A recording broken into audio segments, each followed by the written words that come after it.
Nelson Mandela says that education is the most powerful weapon you can use to change the world. We really feel that Afghanistan has gone through 43 years of turmoil and will continue to. But foreign hands are never going to rebuild the country. At some point in time, these people have to be literate enough and educated enough to be able to say, we're going to rebuild and restructure this country from within.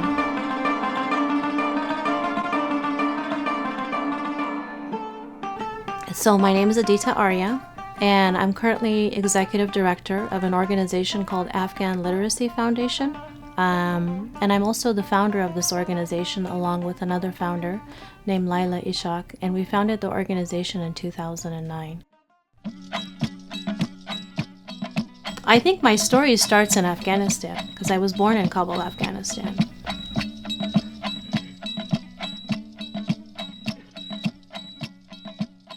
The story starts when I started going to school. We came from a probably low to middle class family. My father had just become a judge at the time. He was a young judge, and my mother was studying at the Soviet Union to become a medical doctor. I was always shocked by the level of discrepancy in the people that had and didn't have. But what was really evident is when I started going to school as a first grader. Some of my friends used to ask me, do you guys have dinner every evening? And I didn't know that that was not a thing that existed. And I think as a young child, I just had this desire to want to share. April of 1978 there's something called a coup d'etat in Afghanistan. And the people of Afghanistan were at a divide. Half the people wanted communism to come into the country and create equality. And the rest of the people knew that communism involved not having a faith and a faith tradition, so the country was divided in half.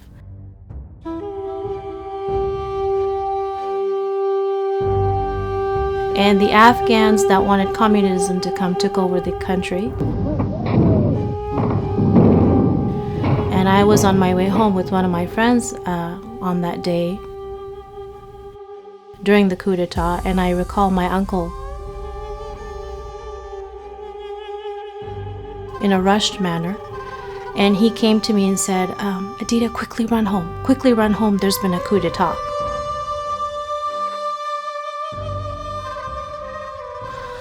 And I said, okay. And as he left my sight of vision, we started walking again because we had no idea what a coup d'etat is, and we just kept walking. But then when I arrived home, we learned later that day that some of the kids in the neighborhood were, killed due to the riots and the demonstrations, and people in our neighborhood were killed.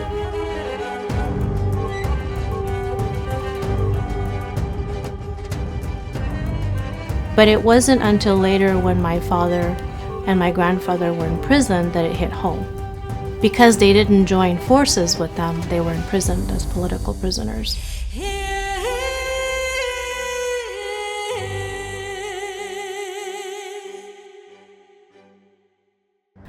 And I woke up one morning to the disheartened cries of my mother saying, they took your father and your grandfather last night. My sister and I were asleep in the evening, and armed guards came and ransacked the home and looked for my father and grandfather, put them in a truck and took them to the local prison, which is called Charkhi at the time.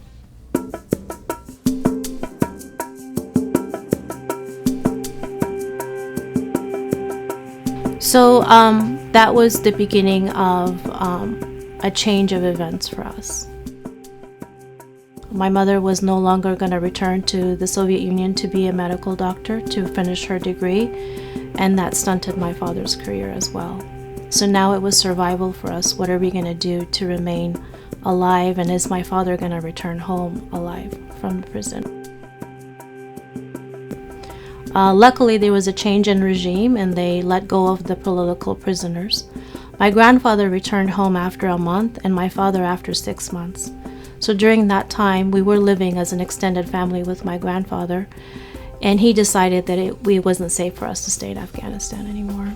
So when my father was released as a political prisoner, as an asylee, for a short period of time during the change in regime, we knew that it was time for us to leave. It was very interesting because we had to dress as the nomads of the country, even though we lived in the city and we wore modern, European clothes. We had to disguise ourselves as nomads returning to our villages. So that was my story of how I came to go from Afghanistan to Pakistan, and eventually we got asylum in the United States as refugees because the US was definitely against the Soviets invading Afghanistan. And that started a new chapter for me where I was free to get an education, free to practice my religious freedom, and the freedom to pursue whatever career I chose.